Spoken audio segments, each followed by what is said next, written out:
Bom, entrei. Vamos ver se funciona.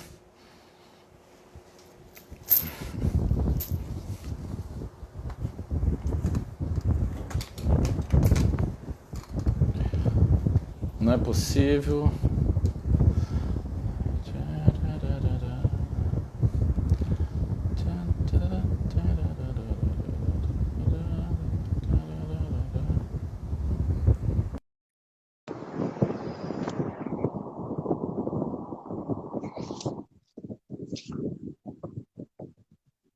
Agora eu fui. Agora foi. Agora tá me vendo e ouvindo? Aí. Ah, Muito bom. rapaz, esse é bom mesmo. Esse é o hacker do hacker, rapaz. Ah, rapaz, olha só, Ué, chegando uma galera aí, ó. Yuri, que legal. bem-vindo. Chegando um pessoal aí bem legal. Alexei, Então, grande Alexei. isso, até o Alex que Vânia, tá passando por aqui, ó. A Marisa. Então, legal. cara, na outra live eu comecei falando um pouquinho. Uhum. E então eu vou, mais uma vez, né? Estamos fazendo essa live aqui. É a primeira live que eu estou fazendo junto com esse cara que é fantástico. Para quem não me conhece, ou se você já conhece, né? Eu preciso vou me apresentar, porque de repente você vai ver esse vídeo depois no IGTV meu ou do Alexandre, ou de repente no YouTube. Eu sou Pedro Gabriel, um especialista em ansiedade e superação de traumas.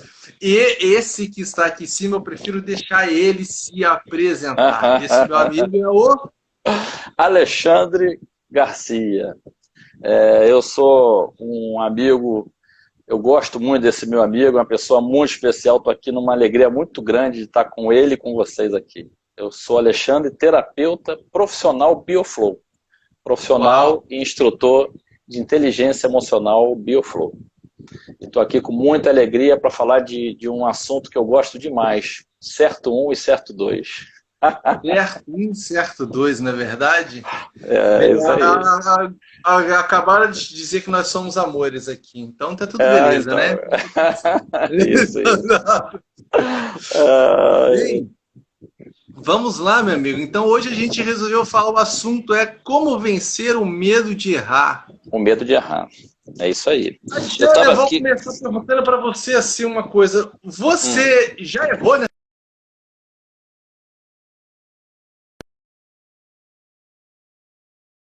André?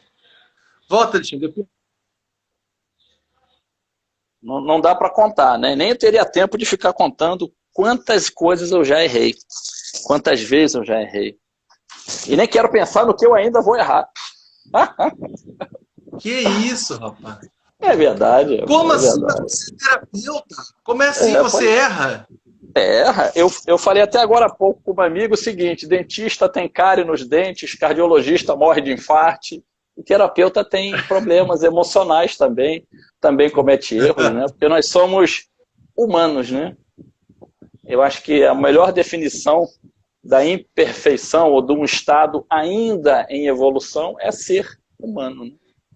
Então é bem bacana isso, né? Não O é? erro. Uau, Eu uau, tomei a. análise, assunto muito premente. Alexandre, acho que você tá por aí, tipo, o que significa premente? Porque eu não Não faço ideia. A Ana vai ajudar a gente aqui. Deve ser muito né? importante, né? Ou vai ver, foi muito presente, né? E saiu mente na hora para confundir a gente. É verdade, verdade. Isso é quase um repentista, né? Verdade. Cara, olha, a gente já se conhece tem aqui uns 2 anos. Três Acho que foi, anos e né? pouco. 3 anos, 3 anos, Três né? anos, na CIV. Quando a gente se conheceu fazendo a formação na Ciência do Início da Vida. Uhum. Até eu posso dizer assim, eu ainda nem era gente naquela época, Uhum. né?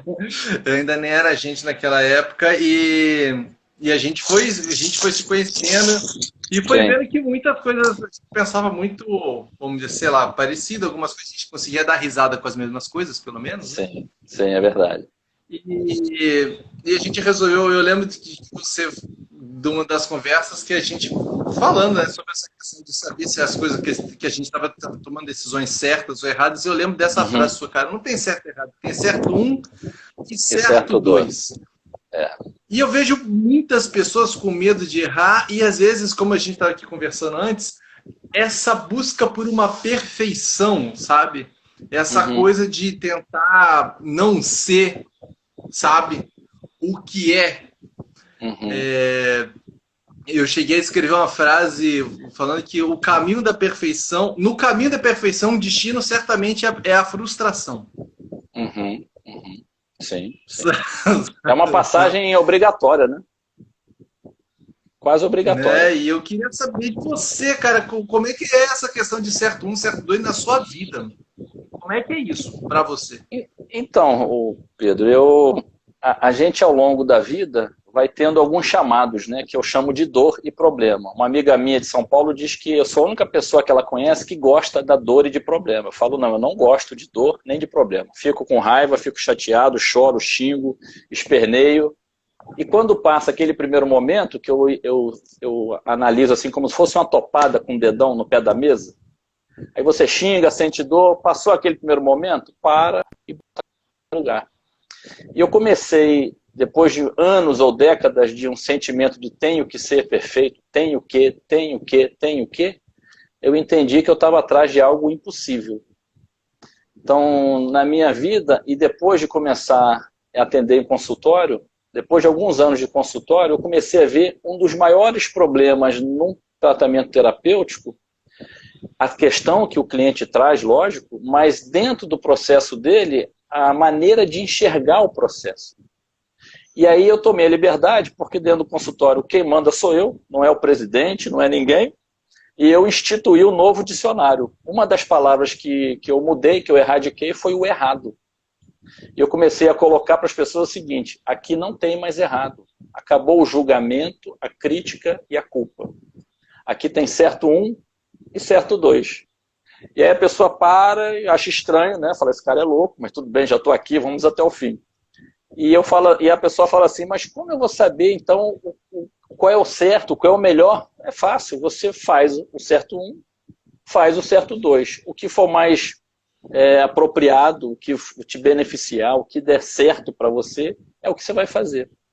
Então, com essa palavra simples, a ideia é a gente tirar o peso da culpa, porque com o tempo, a culpa se torna um problema maior do que o problema da pessoa até.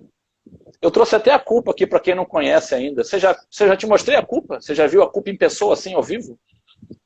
Rapaz, eu ainda não. Eu fiquei curioso. Eu queria ver. Então eu vou te mostrar a culpa, o sentimento de culpa quando a gente ainda é inconsciente. Tá aqui. A gente naturalmente fala assim, eu devia ter acertado, caramba, eu sou burro demais, eu não tenho jeito, eu não presto. E a gente se chicoteia literalmente, né? Rapaz, tem gente que gosta disso, hein? Sim, pois é. De todas as maneiras, né? Na câmera, assim, tem gente que passa o tempo vendo os outros na câmera fazendo isso. Sim, sim, sim. Leva assim, tira colo, né? Leva na bolsa, tira colo, né? Então, se a gente... Eu perdi aqui, eu estou procurando as duas chaves, gente, que são as chaves para tirar a gente desse lugar, né? Que é a informação e o esclarecimento. Então, em algum momento, depois de muito trabalho, muita conversa, de muito estudo, de muito esclarecimento, você trocar... Lembra aquele programa do Silvio Santos? Você quer trocar um pinico por um carro zero? A pessoa fala, não! Você quer trocar o carro zero? Não! Sim!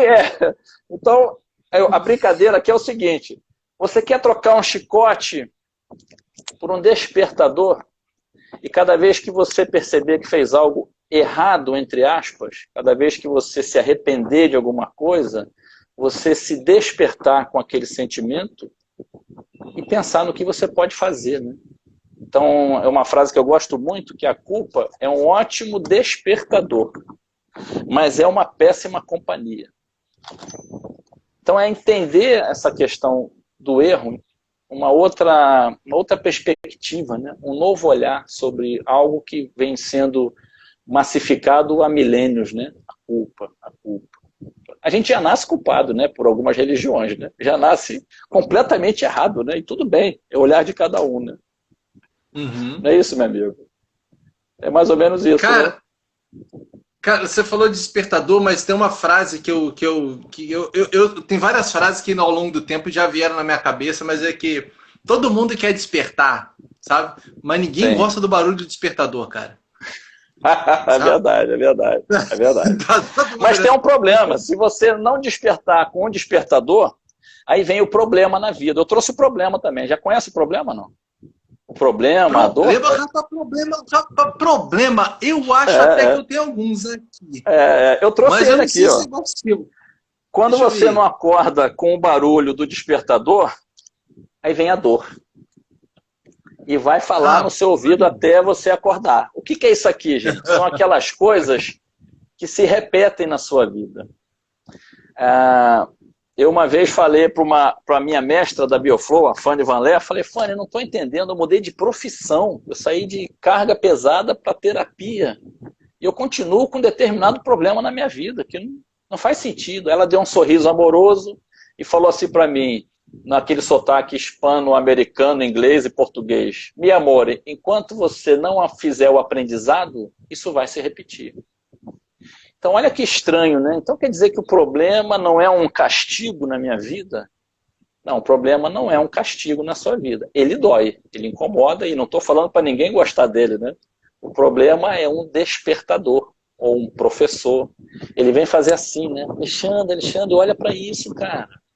Mas como eu nasci numa cultura que reprime as emoções, não olha para os problemas, e se busca até se entorpecer de alguma maneira, Netflix, chocolate, balada, e seja lá o que for, nada contra, né? Desde que não seja usado com essa finalidade. Quando eu acabo indo por esse caminho, a dor vai me chamar de novo. Ela vai vir de novo, né? E aqui tem vários volumes, ó. Se não acordar, vai indo até o vermelho, vai gritar alto na sua orelha, até chegar numa dor física, né? Mas tá, eu estou entendendo isso perfeitamente, estou entendendo a questão da dor, mas e aquela galera que não consegue nem começar com medo de errar? Sabe? Eu Ah, conheço uma sim. galera que, por exemplo, está aí do outro lado, às vezes queria estar fazendo live, queria estar Uhum. falando, sabe? Mas ele não faz porque ele tem medo ou de que. De onde é vamos dizer assim, o que você fez, né? O que você Uhum. precisou fazer, né, para Uhum. conseguir começar, Uhum. sabe? Que acho que Então, muitas pessoas não começam que tem que errar, mas como é que fez para começar? sim. Então, eu precisei do volume máximo. Eu precisei da dor para me acordar. Sim, sim, sim. Eu precisei da dor para me acordar. E outras duas coisas que eu acho fundamentais, cara. Eu acho sempre que o mais importante, Pedro, é a gente não decidir que não quer mais ficar no lugar onde está.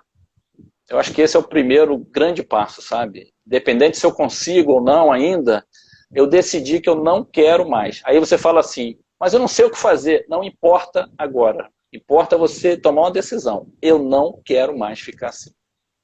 Para mim, nessa hora, quando você faz isso de coração, você está abrindo as portas e a janela da sua casa, está começando a entrar um ar, um ventinho, uma brisa. Você está começando a abrir os teus ouvidos, os teus olhos para os movimentos da vida, que estão esperando ansiosamente para que você desperte e queira sair daí. Então a dor me ajudou a procurar ajuda, a procurar informação e esclarecimento. E com informação e esclarecimento eu consegui ir me soltando aos poucos, e esse é um outro um grande problema, né, da não aceitação do erro, né? Eu quero crescer rápido, eu quero acertar rápido e não aceito o que eu possa ter feito, não valido o que eu fiz de bom, não valido as minhas próprias conquistas, né? Porque eu estou numa ansiedade de conseguir algo que não é real ainda, né? Então, de maneira capitalista, vamos dizer, se a pessoa é muito materialista, vai na internet e procura a trajetória dos empresários, das pessoas mais bem-sucedidas no mundo dos negócios. Tem uma estatística que eles, na grande maioria, antes de terem sucesso, quebraram 3 ou 4 vezes. Construíram empresa, faliram, construíram empresa, faliram. Então, o que significa isso, gente? Ele aprendeu muita coisa, né? Então, quando eu vou fazer uma live, eu vi hoje escrito num post teu, se eu não me engano, no Story essa semana, para chegar na 100ª apresentação, você vai fazer a primeira ruim, a segunda ruim. O erro, gente, ele é construção do acerto. Quando a gente tem medo de errar, a gente faz isso aqui, ó. Onde é que você vai chegar assim? Onde é que a gente vai chegar se não se expor, né? Se não olhar, por exemplo, para o que está me motivando, né? O que está me segurando nisso? É orgulho? É a minha criação? Foi a verdade que eu aprendi na vida, né? O que está acontecendo? Por que eu não consigo olhar para isso, né? Eu acho que começa muito por aí, viu, Pedro?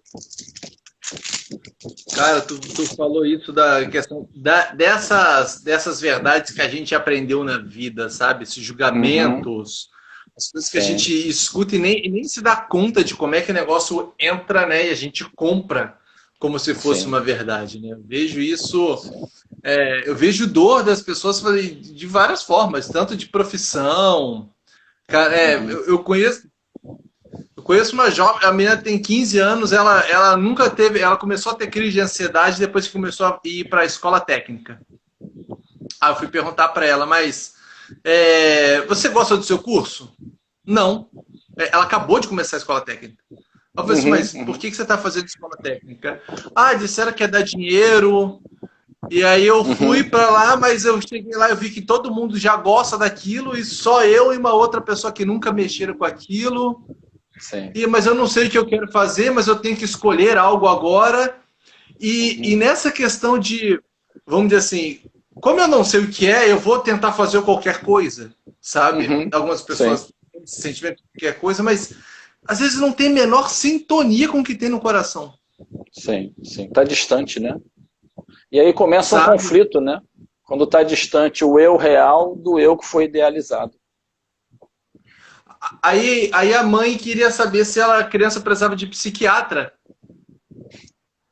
sabe? Aí quase que estava fazendo assim, não, a mãe precisa de psiquiatra, porque você está mandando seu filho para uma escola que não tem nada a ver com o que o seu filho quer e ele está falando isso para te agradar. E essa questão da gente, às vezes, está tentando agradar alguém que não está nem aí, sabe? Às vezes o seu pai e sua mãe estão aí, mas às vezes, igual a gente está aqui na live, hoje eu publiquei uma outra coisa também, falando, cara, se todo mundo gosta de você, é porque você não está se posicionando o suficiente. Falou uma coisa bem bacana, viu? Sabe? Então, tipo, eu descobri isso. Se eu tô tentando agradar todo mundo, eu não vou agradar ninguém, cara. Sei. Nas imersões da BioFlow tem sempre uma reunião para todo mundo se abrir, a gente chama de responsabilidade emocional, e dizer o que achou, fulano pisou no meu pé, não gostei. E aí várias reuniões, várias imersões ao longo do ano, um dia eu parei para pensar e falei assim, gente, eu não tenho problema com as pessoas que mais têm problema aqui, que todo mundo tem problema, eu não tenho problema com ela. Então, até aquele momento, eu achava que eu era um cara muito legal, muito bacana. Nossa, eu sou muito bonzinho, gente, eu sou muito compreensivo.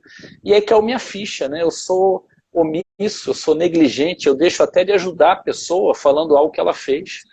Eu estou querendo comprar a amizade, o amor, o carinho com a negligência, né? Então, é bem bacana. A gente está falando de medo de errar e está chegando num lugar aqui dentro, né?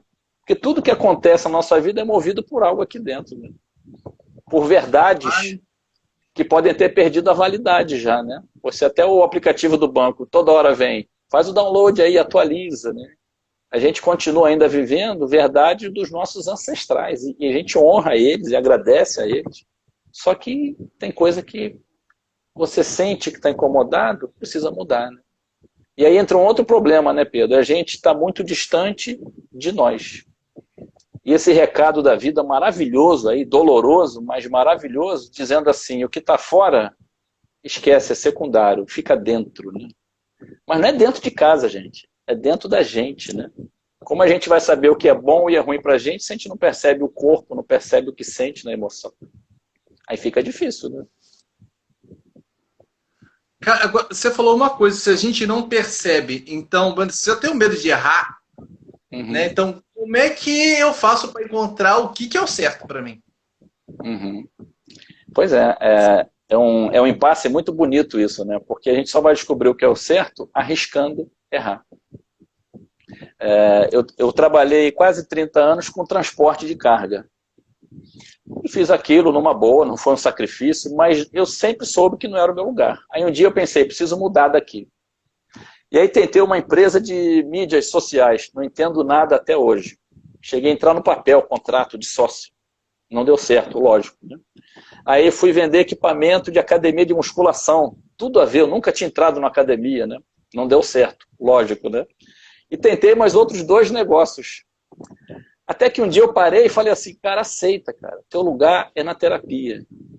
E sabe o que eu descobri, Pedro? Quando eu cheguei na terapia, aquelas experiências falidas e erradas me trouxeram um cabedal de conhecimento diferente que enriqueceu o meu trabalho profissional na terapia. Me trouxe vivência, experiência, aprendizado, e eu comecei a saber, por exemplo, que eu não deveria mais fazer. Olha quanta coisa que eu aprendi, né? E aí me remete a uma frase que eu gosto muito. Se eu apagasse todos os erros da minha vida, eu ia apagar tudo o que eu sei hoje. Então, acho que essa frase resume bem o que é o erro para a gente, né? Uma visão distorcida, implementada lá atrás e que a gente compra até hoje. Né? Erro, a gente faz assim com erro, né? Ó, fulano errou. Nossa, que vídeo horroroso. Pecado, né? Pecado, pois é. Não tá salvo. Pois é. Eu assisti uma liturgia religiosa lá, onde o sujeito faz parte da liturgia, ele falando da culpa dele. E era o movimento do chicote. Minha culpa, tão somente minha grande culpa. Eu falei, gente, eu fui na igreja até, sei lá, meus 12 anos, 15 anos. A gente nasce assim, cara. A gente nasce numa história de ancestralidade e educação onde o errado é execrado, né? E o errado é o que construiu o mundo até hoje, é o que a gente conseguiu, tudo que a gente faz até hoje. Então, quando a gente tem dificuldade de começar, como você falou, vale a gente repensar, por exemplo, qual é a minha história quando criança. Na Bioflow, a gente diz que a gente se trata como nós fomos tratados. Não, nada contra os pais, viu, gente? Eles fizeram o melhor que eles puderam, como eu tentei e tento fazer o melhor que eu posso, cheio de erros, né? Mas a gente acaba repetindo os erros. Então, simplesmente falar, eu quero tentar acertar, eu quero tentar não ter medo de errar, sem olhar para o que vai aí dentro, não vai muito longe. Né? Eu acho que não vai muito longe. Uau! Eu costumo dizer para as pessoas que a nossa mente, né, a gente planeja as coisas, né, para poder, a gente planeja as coisas justamente para não errar, vamos dizer assim, né? A gente faz tudo que eu quero acertar tudo.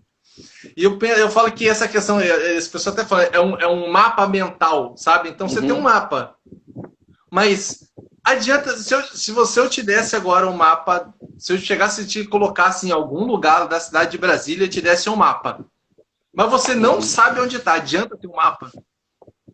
Sim, não adianta. É o Waze, né? Adianta ter um mapa. Se você nem sabe onde está. Sim, o teu status, não é o teu status atual, né? Eu uso o Waze, né? Mas o Waze te leva para qualquer lugar, mas se ele não souber onde você está agora, acabou a viagem. E é o que eu digo do coração. Para mim, o coração é o tal do GPS, cara. Você não precisa de mapa. Você não precisa de mapa. Ele só diz, ó, vai, segue reto, agora vira esquerda, vira direita, vai lá e você chega. Você não sabe como é que vai ser. Sim. Tá ligado? Então, eu acho assim, se você tem um mapa e o GPS, você tem uma certa tranquilidade para caminhar, sabe? Você consegue juntar esse coração que você tem na cabeça. Mas se você tá só no cabeção, pensando que esse é o seu jeito certo de fazer, sabe? Você não consegue vir pra cá, você tá perdido. Tá desconectado, né? Tá desconectado de você. Sabe?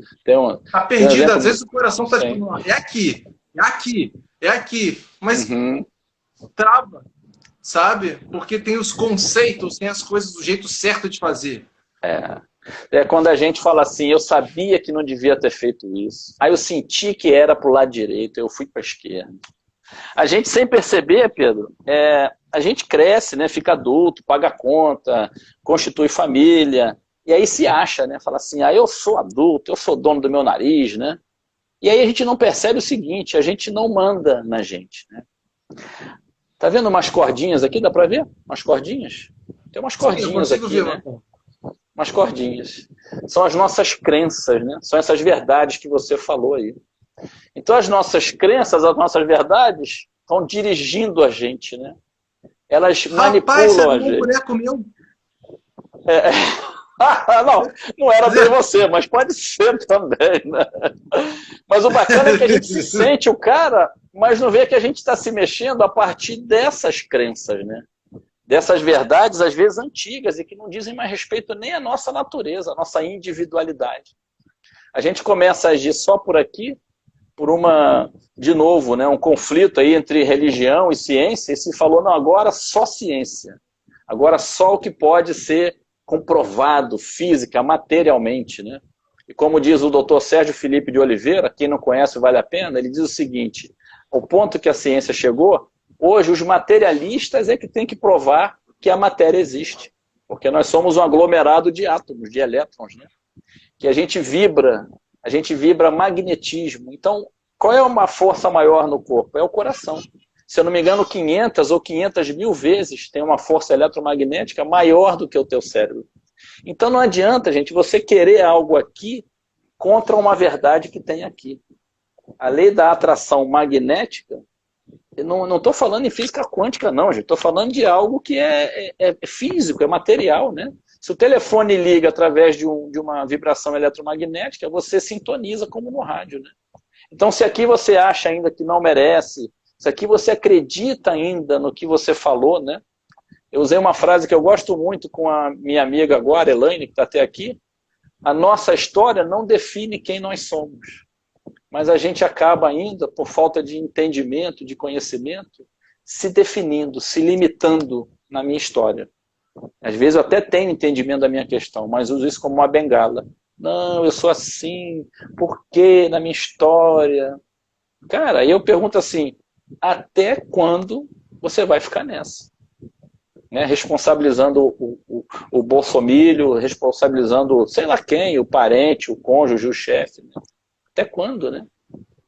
Parar para olhar para dentro, a gente pensa que só tem problema, pepino, coisa ruim, dor e sofrimento. Sim, tem muita coisa assim. Mas tem as tuas ferramentas, tem a tua verdade, tem os teus dons, né? E todas as tuas virtudes estão guardadas no mesmo baú. Né? Quando a gente abre e vê uma coisa, vê a outra também. E aí começa a descobrir que é possível. Né? É legal quando você vê uma luzinha, mesmo que seja desse tamanho assim no fim do túnel, né? Caramba, será que é possível, né? Cara, deixa eu falar uma coisa, ó, até já jogando aqui para a plateia também, né? A gente tá chegando mais ou menos na metade do tempo dessa live e eu sei que tem bastante gente aqui já, mas, cara, eu tenho certeza que quem tá aí assistindo, conhece mais pessoas que poderiam estar curtindo muito isso aqui. Então, cara, vai nesse aviãozinho que tá aí do lado, aperta aí, manda para mais pessoas, chama mais gente para vir assistir, porque essa live aqui, ó, é raro, isso aqui é conjunção astrológica, astral, mega rara, da quinta dimensão, sabe? Então, é legal, é verdade.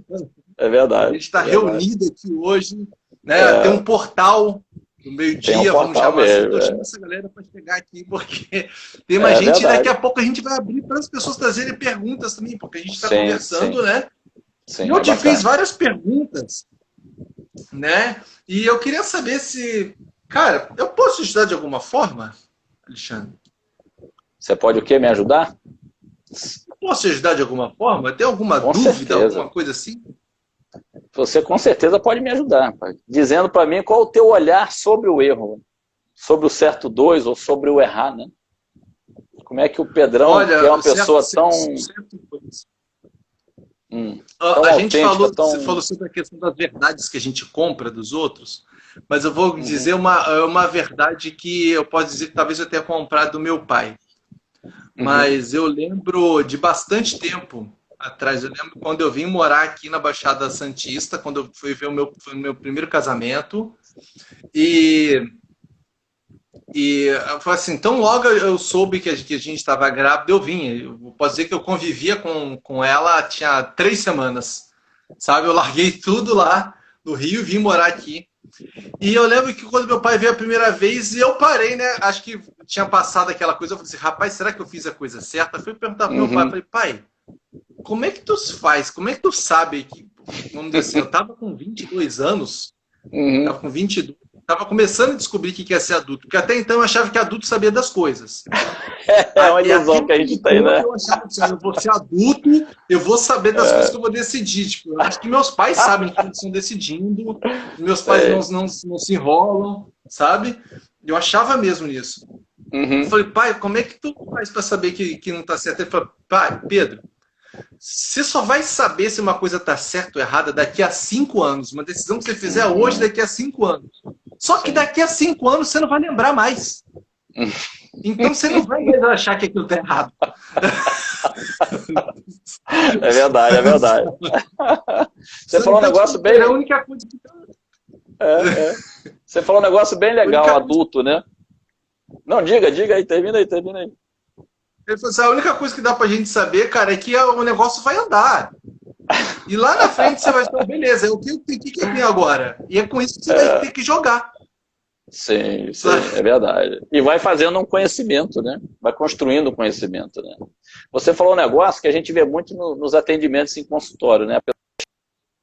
Normalmente depois dos 35, mas geralmente depois dos 40, 50 anos, pelo menos para mim, e chega lá como um adolescente, muitas vezes. Caramba, Alexandre, eu achei que eu ia estar resolvido, bem-sucedido, resolvido no amor, na profissão, com dinheiro guardado, bem tranquilo, usufruindo da minha sabedoria, e eu me sinto como um adolescente, sem saber nem se o que eu estou fazendo na vida está certo, não gostando da minha profissão.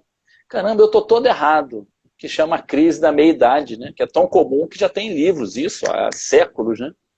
E aí eu costumo dizer o seguinte, a pessoa que disse isso, essa ilusão, está internada no hospício até hoje, amarrada de corrente, porque ela também fez 40 anos e viu que era tudo mentira. É o contrário, gente. Quando a gente chega numa certa idade, você já tem consciência, experiência, massa crítica, vivência, e aí você tem condições de trazer as tuas questões, as tuas dores, os teus traumas, trazer os teus complexos e começar, essa palavra é importante, gente, começar a elaborar isso. Começar, como o Pedro falou, a olhar qual é o meu status hoje. O que eu sinto hoje? Né? Tem um trabalho bem bacana e muito simples, né? E para quem disser para você que coisas simples não mudam a sua vida, pede para tampar o nariz e a boca 3 minutos. Você vai acabar com esse argumento. Pronto. O que é simples? É você olhar o que você sente todo dia e escrever. Escreve o que você sente no corpo e emocionalmente todo dia. Você vai tomar um susto, que você não vai sentir nada. Você vai falar, ih, não estou sentindo nada. Mas no final do dia isso aqui está doendo, de raiva. Ou então tem uma gastrite, um peso nos ombros. Teu corpo está gritando todo dia. Né? Olha, eu estou tentando te avisar, né? Então, quando a gente acha que estaria bem resolvido na vida, é quando a gente começa a ter maturidade para sentar e olhar para a vida, né? Para os erros, né? Tem uma historinha muito bacana sobre erro, e eu gosto muito da linha de produção do ventilador. Né? Já te contei essa história, Pedro? Eu tenho que perguntar se eu contei a história, né? Porque é muita história. Imagina se numa linha, você vai numa fábrica de ventilador, aquela linha de produção, que nem é o filme do Chaplin em tempos modernos, né? Vai passando assim, aí um aperta um parafuso, outro aperta outro parafuso, outro coloca outra peça, e ela vai passando. Nós somos esse ventilador na linha de produção, em construção, né? Então imagina você chegar lá na fábrica do seu José e falar assim, aqui, seu José, peguei esse ventilador aqui, ele está quebrado, está imperfeito, ele está errado, ele não funciona. Aí o seu José vai falar, ô Alexandre, calma, ele não está pronto ainda. Ainda falta o ventilador, ainda falta a hélice, ainda falta o fio. Ah, tá bom, aí eu boto na linha de produção. Aí, muito pentelho que eu sou, eu vou lá daqui a pouco, mais na frente, pego de novo. Aqui, seu José, não funciona, já está com a hélice. Calma, Alexandre, ainda falta o botão do liga e desliga. Ah, tá bom. Aí eu vou mais na frente, pego de novo, um cara chato, né? Aqui, seu José, tá imperfeito, é errado, tá ruim esse ventilador. Não, cara, ainda falta o fusível. Alexandre, quando chegar lá no final da linha, você pode pegar o ventilador que ele vai estar funcionando. Então a gente tem uma pressa da perfeição, né? Talvez por orgulho, talvez por uma criação, por uma cobrança muito grande da nossa família, e acaba se atropelando. A gente foca naquilo que não deveria fazer, e esquece do que tem que fazer, que é onde você tem que botar a tua energia, né? A tua atenção, o teu tempo. Então eu vejo assim muito como uma mudança de olhar, sabe? É mudar um pouco a perspectiva, a maneira como você olha para isso. Porque se você olhar para a linha de produção na diagonal, é como a gente normalmente se olha. Eu me vejo aqui, sem a hélice ou sem o fio. Se eu pegar e me olhar assim, dessa perspectiva da linha de produção, eu vou olhar para trás e ver que para trás eu não tinha hélice, não tinha cabo. Lá atrás eu nem reconhecia as minhas questões, agora eu reconheço. E vou ver que lá na frente, se eu conseguir progresso até aqui, provavelmente eu consigo conseguir concluir esse progresso, né? Seguir progredindo no meu caminho. Tem uma coisa muito mais ampla aí, né, do que medo de errar e medo de acertar. Tem um olhar muito atento para dentro, né? Eu vejo muito assim. E na minha cabeça eu pensei, se você for um cara muito chato mesmo, que vai lá toda hora, se não vai até o final da linha da produção, você fala assim, isso nunca vai ficar pronto mesmo e larga. Isso mesmo, ótimo, é isso aí. Não vai desistir. E sabe o que você fez? Cada um de nós é um mensageiro da vida. Cada um de nós trouxe um dom que só a gente tem. Você veio para contribuir com a vida de todo mundo. E quando você desiste, você está, com perdão da má palavra, sacaneando você e sacaneando a vida. Você está deixando de mostrar o teu dom, né? Você está deixando de mostrar... Porque tem outra coisa, quando a gente expõe a nossa vulnerabilidade, a nossa fragilidade, quando a gente expõe o nosso erro, eu vejo assim como se a gente estivesse depondo as armas. Abaixei o escudo, abaixei a lança, a faca, e aí o outro que convive comigo há décadas, às vezes, olha e fala assim, também vou baixar minhas armas. As relações ficam mais autênticas, mais legítimas, né? A troca é mais intensa, a troca é mais verdadeira. Aí existe uma construção de algo real, né? Porque se eu fico tentando manter uma postura que não é a minha, se eu fico tentando ser o que eu não sou, sorrir quando eu quero chorar, calar quando eu quero xingar, é ser com consciência, né? Não vai sair batendo nos outros, pelo amor de Deus, vai arrumar problema, mas é ser mais consciente, mais autêntico, né? E, nossa, cara, eu vejo muita... Agora que está esse negócio desse confinamento, não sei se deve estar acontecendo isso com você também, parece que está explodindo o número da galera com ansiedade e crise, o negócio está meio absurdo, vamos dizer assim. Sabe? Pânico, né? E até falo assim, está todo mundo acessando o trauma de parto agora, está todo mundo preso lá. Sabe? É verdade. É verdade, é verdade. É verdade. Tá todo mundo. Todo mundo tirou lá de volta. Então, eu vejo mesmo assim, as pessoas colocando essa segurança, às vezes, ou dentro do relacionamento, dentro da profissão, sabe? Você contou a história, uma parte da sua história, que você trabalhava com carga pesada e passou por outros negócios até se tornar terapeuta. Eu trabalhava em plataforma de petróleo, né? Larguei tudo para ser terapeuta, tenho meu próprio espaço, quebrei bonitaço, mesmo, tipo, eu conheço... Tem aquela galera que deve milhões, eu não cheguei a dever milhão ainda, mas 1/10 de milhão eu já consegui dever. Então, quando você contou a história da galera que já quebrou algumas vezes, eu falei, opa, eu tô no caminho certo, daqui a pouco eu sou milionário. É verdade, é verdade. O primeiro passo para ser milionário eu já dei, já falhei uma vez. Sabe? Já tá no caminho, já tá no caminho. Quebrei! Sabe? Então, quando eu olho para essa história de ter passado, né, e a gente vai aprendendo, né, como você mesmo descreveu, né, algumas coisas sobre o que não faz sentido, né, algumas coisas hoje para mim são óbvias, que lá atrás não eram tão óbvias, sabe? Hoje eu iria na minha cabeça lá, tipo, acorda, meu irmão, tá marcando bobeira aí. A gente não acredita no que fez, né? Tá, sabe? É verdade. E cara, eu percebi quando eu fali, eu achava, eu já estava vivendo esse processo terapêutico, eu achava que eu era um cara, vamos dizer assim, vulnerável. Eu achava que eu conseguia entrar nesse espaço de vulnerabilidade. Mas ficar sem dinheiro, que algumas pessoas também estão com medo disso agora, o ficar sem dinheiro me trouxe uma nudez que eu não conhecia. Porque eu percebi o quanto de mim eu escondia atrás do dinheiro. Quanto da minha autoestima eu colocava atrás do dinheiro. Eu lembro de eu sentar na sala E num dia, porque eu cheguei, não tem dinheiro para pegar o busão, sabe? E o ônibus nem tava tão caro quanto tá agora, o ônibus tava R$ 3 ainda só, sabe? Eu tinha uns R$ 3 para pegar um ônibus. Mas, cara, ó, uma filha fazendo faculdade, uma outra tava terminando o ensino fundamental, Sim. uma bebê de 3 anos, e Nossa. na época tinha 2, e eu sentei na sala, e tava a Sofia, e eu comecei a chorar, sabe? E eu comecei a chorar e pedi para elas perdão, cara, eu fui burro, sabe? E isso tudo, e lembro que a minha filha parou e falou assim, pai, para, você deu, você fez o seu melhor, e não é do seu dinheiro que eu gosto de você, sabe? Lindo, né, gente? E nessa hora eu percebi, tipo assim, cara, e eu lembro que uma pergunta que veio, cara, tipo, quem é você sem dinheiro? Vai me dizer porque você não tem dinheiro agora, você vai deixar de ser o cara engraçado que você era? Vai deixar de ser o cara que... Sabe, tipo, eu fui percebendo quanto da minha segurança eu colocava em dinheiro. Então, às vezes a gente coloca em relacionamentos, em emprego, essa coisa toda, mas nada disso é o que a gente é, cara.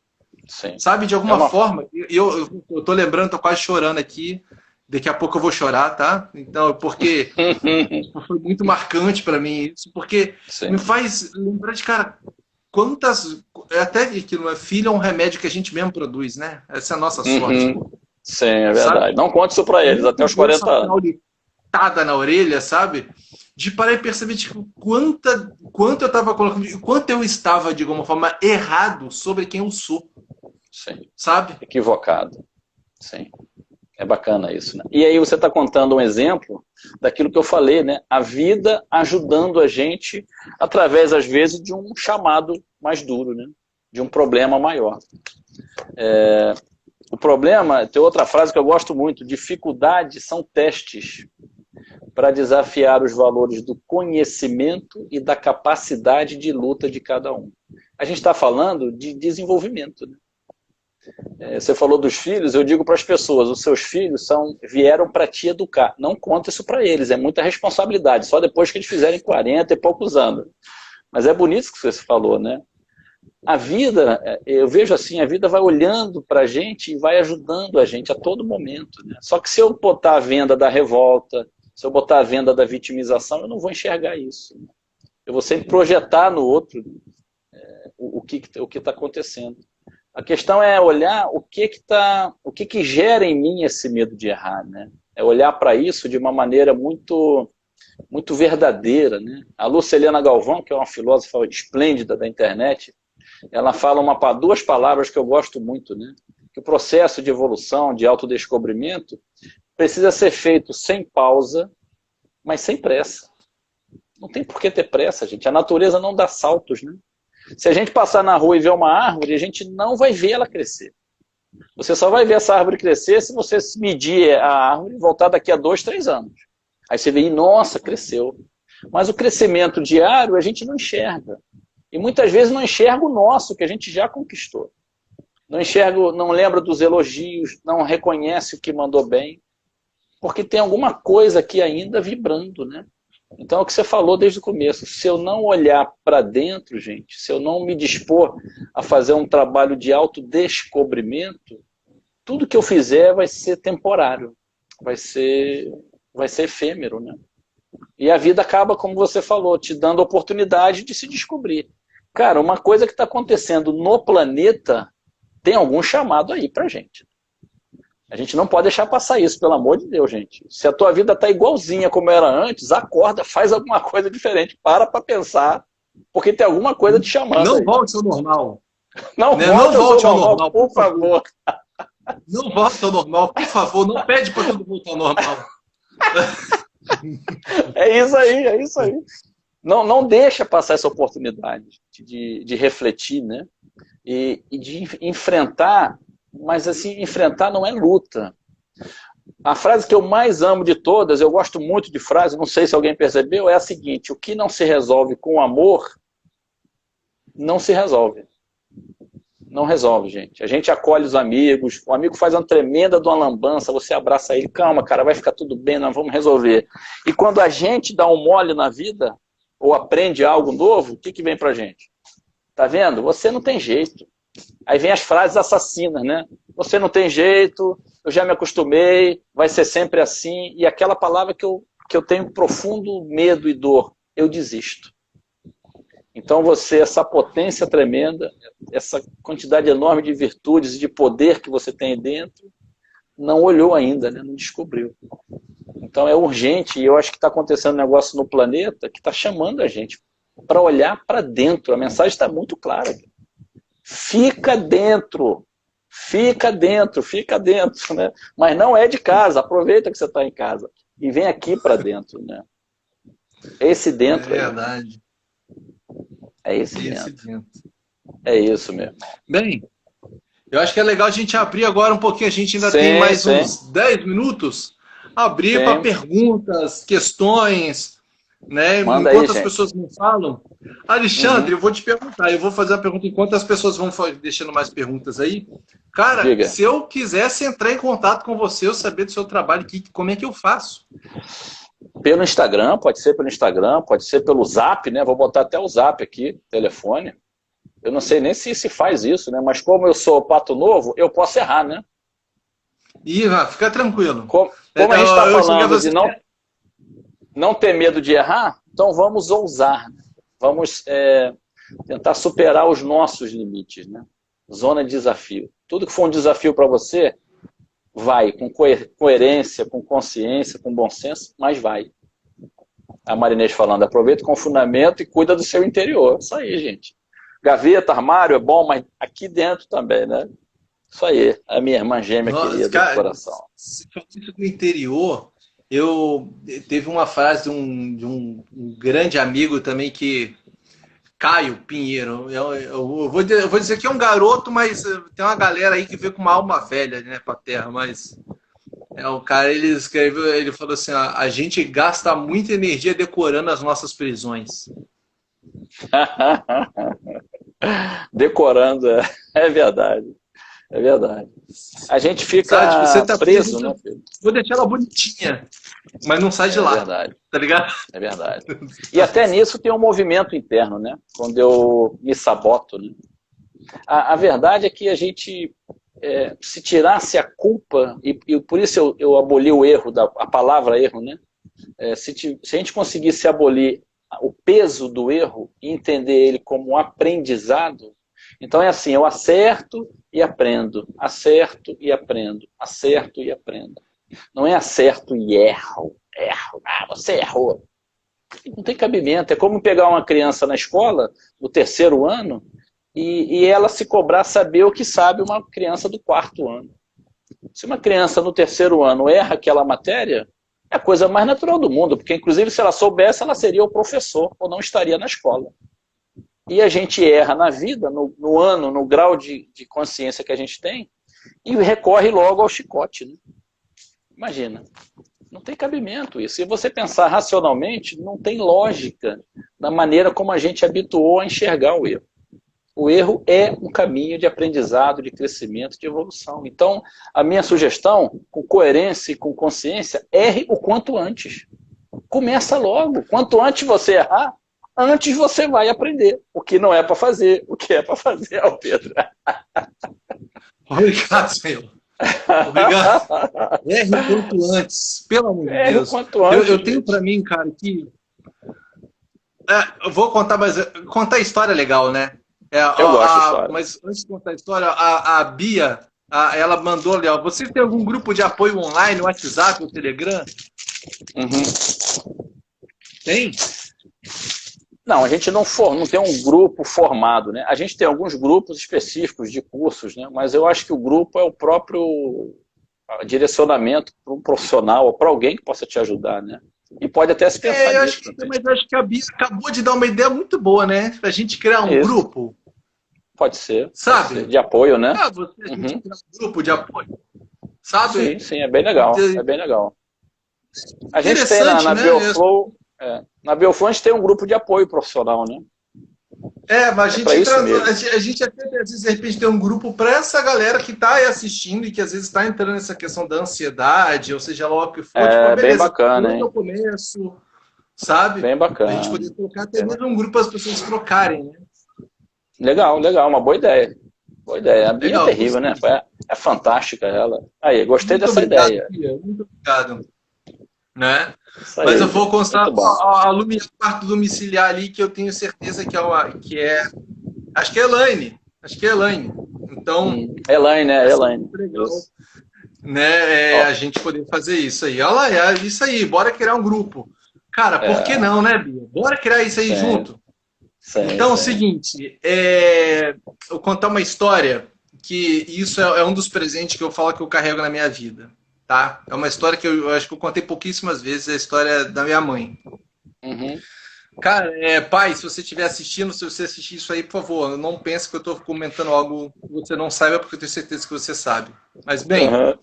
a Eliana, isso. Bem, a minha mãe, ela, na infância dela, era apaixonada por um grande amigo, mas eles nunca namoraram porque eles não queriam estragar a história que eles tinham, sabe? Uhum. Inclusive no casamento do meu pai, no casamento dos dois, meu pai foi lá e perguntou para ele: por que não é você que vai subir no altar com ela? E ele falou: cara, eu não tenho coragem. Uhum. Passaram-se 30 e tantos anos, meus pais casados. O casamento, que para mim acho que ele já devia ter acabado uns 15 anos antes, acabou. O casamento dos meus pais, Acabou. Uhum. sabe? Depois de 30 e poucos anos. E minha mãe ficou sofrendo algum tempo com isso, e até que deu. E o universo é meio louco, né? Tava tendo uma confusão na minha família.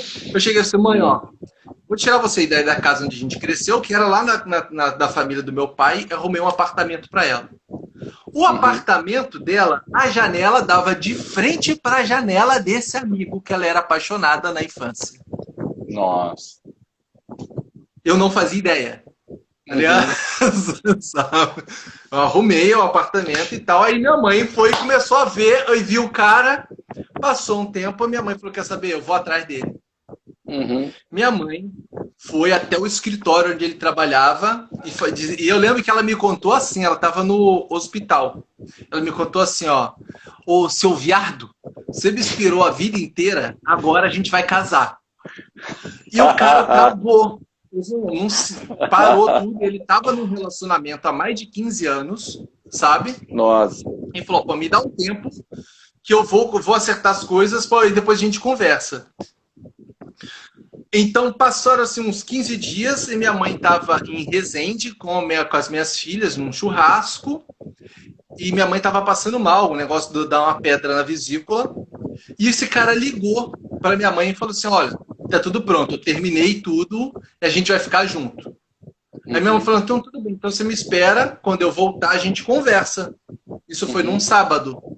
No domingo minha mãe passou mal, na segunda-feira ela entrou no hospital e nunca mais saiu. Ela morreu. Caramba. Tá ligado? E eu lembro agora pensa, o cara largou o relacionamento, esse negócio todo, depois de ter esperado a vida inteira, Uhum. sabe? E eu lembro de eu conversando com esse cara que para mim foi um grande presente que eu tive, porque eu conheci a mulher, Maria de Fátima, não só a minha mãe, né? Porque enquanto a gente é filho, a gente só vê a mãe, não vê a Sei, mulher, sei. né? Sei. né? E o que veio para mim foi, cara, essa vida aqui, ó, a gente não sabe se vai dar o tempo de amanhã. Então você tem que meter a cara. A Faz pior hoje. coisa, não é pena nada, não. Não tem pena nenhuma, cara. Isso foi maravilhoso. A grande questão é, tipo, cara, ó, vai e faz. Se tá errado, se tá certo, vai e faz. Mano. Sim. Erra o quanto A antes. pior coisa que pode acontecer é você ter uma história para contar. Como eu tô aqui agora. É verdade. A E coisa mais lembrar, perigosa que pode... sim, o que tem de mais perigoso você aprender a fazer? O que pode acontecer de pior? Você aprender algo. E é isso que faz a gente crescer e errar menos, né? Então tem uma coisa louca aí. Se eu não me dispuser a errar, eu não vou aprender. E eu vou errar cada vez mais. Ou vou ficar estacionado, né? Ancorado. Quer começar a perder o medo de errar? Aliás, perder o medo não é bem a palavra certa, né? Porque o medo a gente vai ser sempre. O medo é natural. Eu não posso ficar limitado a ele. Eu não posso deixar que ele me prenda. Faz uma reflexão na sua vida e anota as coisas que você já aprendeu e que você conseguiu, a partir desse aprendizado, conquistar mais outras coisas. Começa a olhar na tua vida os erros que você já cometeu, como eles puderam te ajudar. E você vai começar até a valorizar o erro. A gente não está falando aqui de ser displicente, negligente, permissivo, estabanado e irresponsável. A gente está falando de ações conscientes. Tomar atitude e se dispor sim a errar. Por que não? Né? Quem somos nós, como diz a minha filha, na fila do pão, para achar que não pode ter erro, né? Tem que ser perfeito. O dia que eu tirei o peso de ter que ser perfeito, gente, acabou dor no ombro, acabou problema de gastrite, acabou um monte de coisa. Um dia uma pessoa da minha família olhou para minha cara... Um dia essa pessoa olhou para minha cara... Conta você. Um dia essa pessoa olhou para minha cara e falou assim, mas você falando uma coisa dessas? Eu não acredito. Aí eu, na hora, assim, me veio uma inspiração e eu falei assim, olha para minha cara. Eu tenho cara de Jesus? Nossa, que grosseria. Não, não foi grosseria, foi uma pergunta. Eu não sou Jesus, eu posso errar. Então olha para minha mão, não está furada, não tem furo nenhum. Eu posso errar, eu sou humano, né? Eu preciso disso. Faz parte da minha condição de evolução enquanto alma aqui nessa terra, eu não posso fugir disso. Fala, meu amigo. Cara, isso é perfeito, perfeito isso que você falou. Tipo, a gente não é Jesus, a gente não está aqui, mas eu tenho uma coisa. A gente fala pra caramba de ser responsável, blá, blá, blá, mas... O que você considera ser responsável é diferente do que eu considero ser responsável. Para mim só existe a tal da autorresponsabilidade. Não existe outra. Sim, sim. Sabe? Com certeza. Não existe outra. Sabe? E algumas pessoas acham que isso é egoísmo, mas não existe outra. É isso. É a realidade. Sim, sabe? É sim. sempre daqui para fora. É claro, é claro. E comentando que a Eliana, ela comentou... né, que eu esperava um final feliz. Cara, pra mim foi um final feliz. Puta que... Pra mim, o que gerou dentro de mim foi o quê? Sim. Tipo, eu quero ter todo tipo de experiência que eu puder, velho.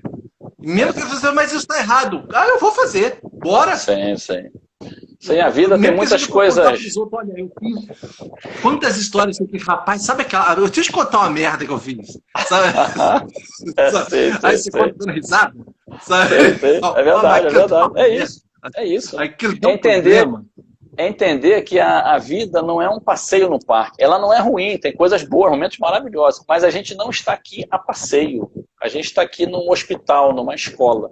Então a gente está aqui para cuidar das dores, das feridas. A gente está aqui para aprender coisas. E aprender está englobado em aprender, errar.